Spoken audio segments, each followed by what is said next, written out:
Graeme, welcome back. It's the start of another county season. Let's just look ahead for Notts for the moment. Defending champions. What does that mean to someone that has been playing for the county for a while? It's a lovely feeling, you know. Although I didn't have much to do with last season's championship win, I think my 2 wickets and 1 run were probably vital in the end, judging by how much we won the league by.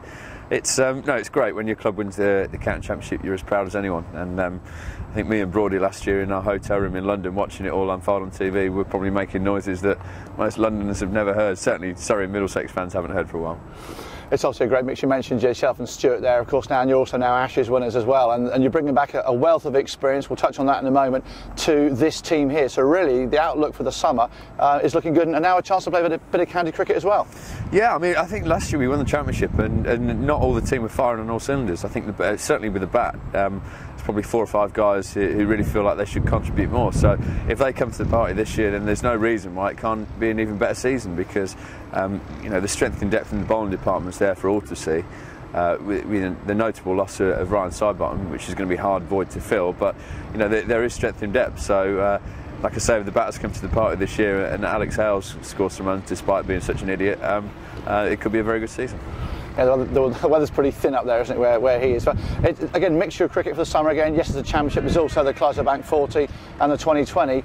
Is that something that is still difficult for teams to sort of chop and change between, or is something that people are just getting used to these days? No, I don't think it's difficult. I think teams use that as an excuse if they have a bad season, to be honest. As professionals, you know the difference between the formats, and it's not that hard to change. You know, look at Somerset last year. They played well in all counts. They didn't win anything, but you know, they are thereabouts. This club has always had a strong emphasis on the county championship, and since I've been here, they've made no bones about that. They want to win the championship, so I'm sure they'll be going full out to do that first and foremost, and then the one day they'll assess as and when. I'm probably wrong. They're probably up there at the minute saying 2020 everything this year, but this is a first-class club. It has brought a sort of a change in thinking to all aspects of the game. The short version of the game, scores are getting higher. You know, no game's really over until, you know, the last wicket's taken or the final runs are scored. Is that something that you've noticed, particularly on the international scene, coming down to county, or also across the county? Yeah, I certainly think the expectations of what's a good total these days are vastly different to when I first started playing cricket. 12, 13 years ago in first class, if you scored 240 in a 50 over game, you're uncatchable. And nowadays, if you get 240, you're always 50 below par. So it's changed for the better in that respect. I think the wickets have got better for one-day cricket, and I think just the general skill levels of players have gone through the roof as well. So it is very notable, and things that you see in internationals, almost you see them first there, they tend to seep down very quickly into the county game. You mentioned skill levels. Last time we spoke to you, you were looking ahead to scoring an Ashes 100. Didn't quite get there. No, I was robbed at Sydney. I was 38 not out, and we just ran out of partners in the end. But yeah, that was my time. But a fantastic experience to be part of that Ashes winning team. We managed to watch it all here, sort of through the night, all the time. I mean, what an experience to be part of such a fantastic win for England. It was quite simply the best winter I've ever had. It was.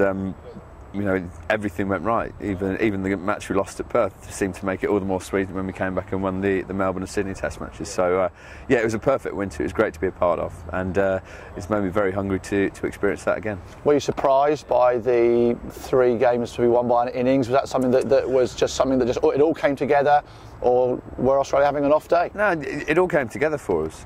It's very easy to point your finger and say that, you know, they weren't playing well, but when teams are on a roll, it tends to be very hard to play against them. And you know, the way Jimmy Anderson started us off in every game, and Chris Tremlett when he came in, and Brezzy, we made ourselves a very difficult team to bat against, and it's all credit to those guys that we won those games so easily. You mentioned Jimmy there, of course, someone that you've had a lot of fun with over the years, and even from your diaries, that's kept everybody amused back here. But that lighter side of things, when you're touring away, it's really important to keep that sort of fun element to the team. It is, yeah. You know, I always like to play with a smile on my face, and I'm still awaiting the Emmy or the Oscar, or whatever it is, for, you know, best video diary ever made. But it's not forthcoming yet. It should be. Where is it? I'm sure it's on the way. Well, it's going to be a big season ahead.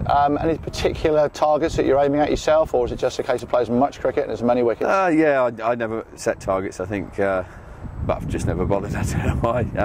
I just want the summer to go like it did last year. You know, we played some exceptional cricket against Pakistan. and Bangladesh, and won every series. Not forgetting that Australian series in the middle of the summer as well. So if we can emulate that, then it's going to be a very rich summer. And of course, India and Sri Lanka both touring this year. India, obviously recent winners of the ICC World Cup. England could have done better? Yeah, we had a poor World Cup. We never fired on all cylinders throughout that tournament. It's difficult to put your finger on why, but I'm sure come England, back in our conditions, we can right a few wrongs. Yeah, there's a few players there who'll be keen to play against the Tendulkars of this world. I'm sure you'll be looking to bowl well to him. Yeah, it's again, when you play against Sachin Tendulkar, he's the best player the game's ever seen. So it's always good to play against him, and hopefully Jimmy Anderson can have the same effect in England as he did in him last time they were here. And hopefully we'll see that Swann 100. Oh, definitely. There are 2 or 3 this summer, I reckon. Graeme, thanks and good luck for the summer. Thanks, mate. Cheers.